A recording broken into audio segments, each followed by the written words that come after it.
All right. Dr. Stepovich, an orthodontist. Dr. Stepovich, tell me, are Invisaligns really invisible? I mean, give me a break. Well,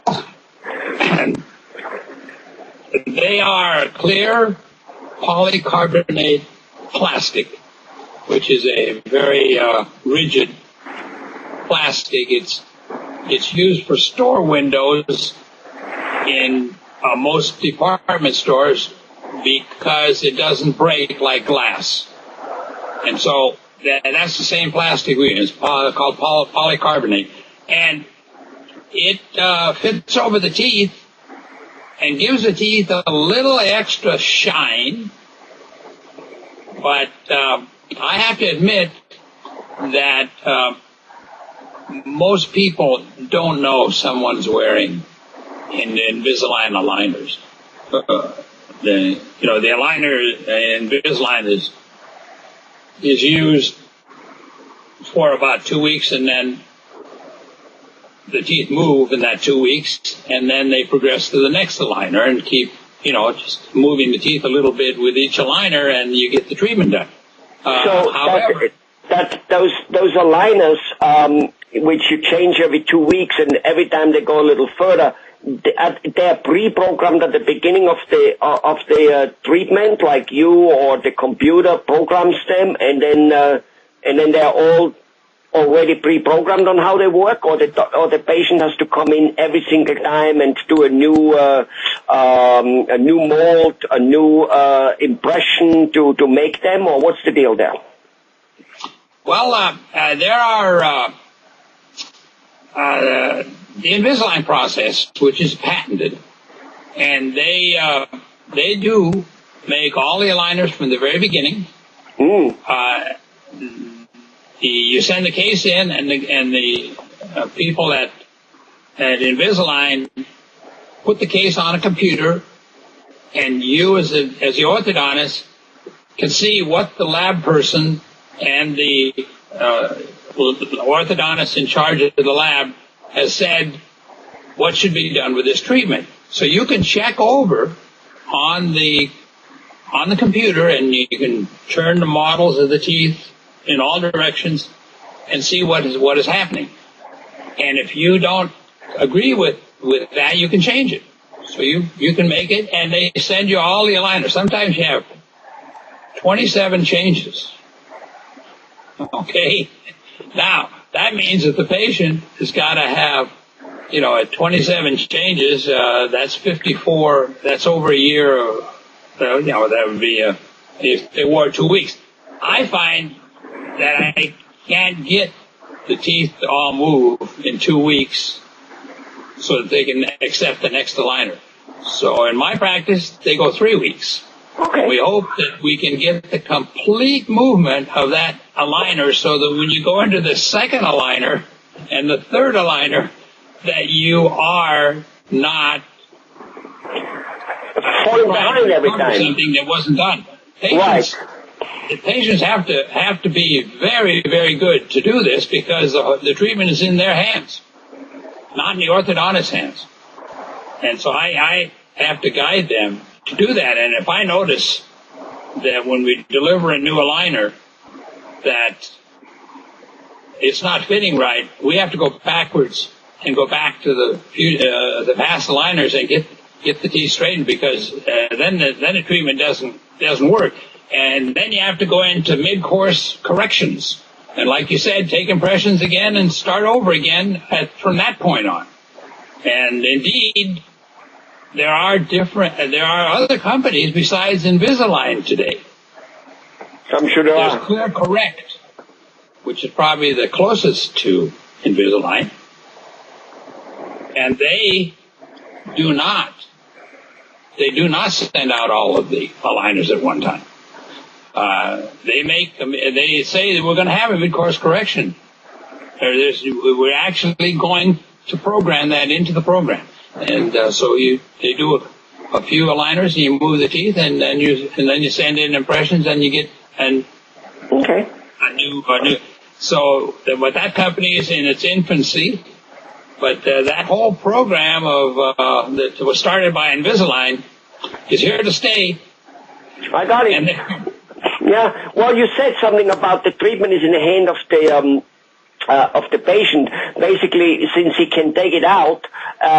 So I think that's why originally, I'm not so sure, Invisalign was like much more used or even meant maybe for adults because they're more disciplined in keeping it in all time long, where teenagers, kids, they may just take it out, forget about it, step on it, don't say anything to mom and dad, nobody notices it, and 4 weeks later they didn't wear it, and they may put the next one on it, but they didn't wear the first one, so they, as you said, the teeth haven't adjusted, and well, that's not a good thing.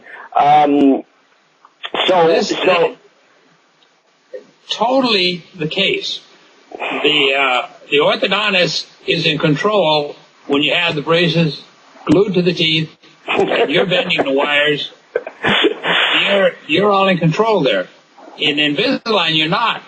And so you have so many compromised treatments in Invisalign. I have a patient that's going to be coming in to see me next week that has had Invisalign treatment and it failed. And they want now to do regular braces, but they don't want to do it with that same orthodontist. Right.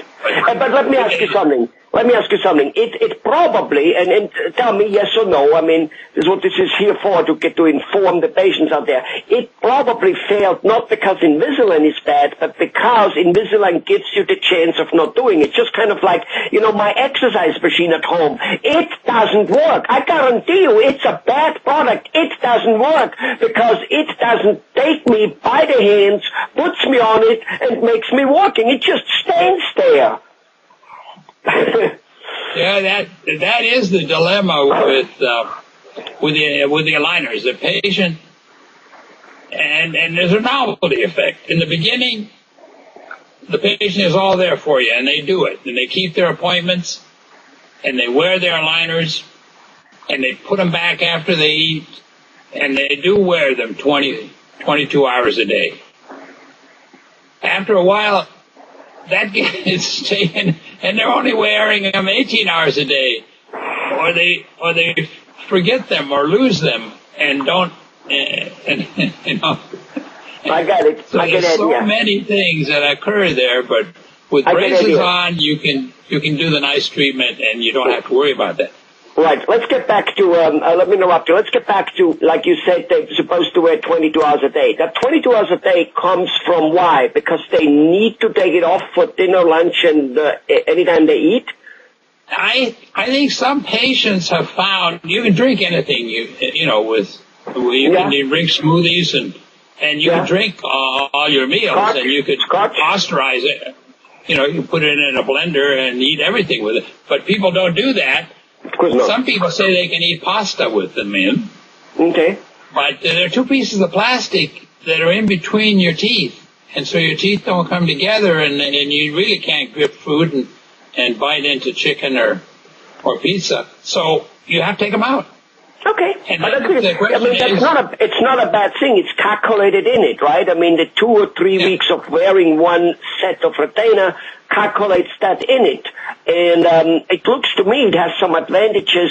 You get no spinach caught in the wires. You can brush your teeth afterwards, which must be good for the gums and for gum disease. Not that you can't do it with braces, but that is a problem with real braces, to brush your teeth very good, because you need to have those little things go in between and fiddle it in. I mean, I have a problem flossing my teeth without any wire, never mind if I would have wire, So there gotta be some advantages on that area that you can take it out with food and put it back in. It's just if you then, start taking it out all the time, then you start having a delayed or failed treatment, I guess. Yeah, the hygiene, the home care, and the condition of the gum tissues is certainly better with Invisalign. You don't get any white spots on the teeth, and even in teenagers' treatments, I don't think we'd ever see that. And so you can take care of your mouth easily with Invisalign, and with braces on, you do have a bigger chore keeping things clean. So that part is a given, that the aligners are much more healthy to the mouth than to the teeth. So maybe then it has still some advantage. They keep saying, I don't know whether it's true, but I let believe it's true, since I was a guy who did join the army. I mean, I didn't join in Austria. We had to join. We got drafted. And over there, they keep saying a guy who didn't get drafted or who dodged the draft. And we had a peaceful army, so we didn't have to shoot at people. We just had to do lots of push-ups, who gets drafted, he comes out kind of more man, not because he's stronger and whatever, but because he's a little more disciplined. You've got to get up at 6, you've got to say yes sir and yes I hear you. You're more disciplined. So maybe if a teenager learns how to wear his braces, he becomes more disciplined. And when he gets 40, 50, he doesn't have the discipline problem I have with exercising, because he knows he needs to do something religiously. What do you think about that, George? Well, orthodontic patients with braces on in my office, where we have zero bleeding policy, we don't want anything bleeding there. We have a tremendous home care regimen on how to take care of things and keep everything totally healthy. After orthodontic treatment, these patients, they don't have deep scaling and root planing. I'm going to talk about that in gum disease. I'm going to talk about that in a total different things, because we're running way our welcome in this time frame. We have allowed it for this particular time. So anyway, I think we got the idea on Invisalign. They are basically invisible. If you have that all-important date or that all-important job interview, and you do feel a little bit uncomfortable having this Invisalign in it, you could take them off, as long as you don't exaggerate, because then your treatment will be delayed and not done. And you do have the advantage of brushing your teeth a little easier. And do you have to go less to the dentist, to the orthodontist with the Invisalign, more or the same than if you would be wearing normal braces? I think with normal braces, you should see your dentist for cleanings more often. No, not for cleaning, for the ortho work, the ortho adjustment. Okay,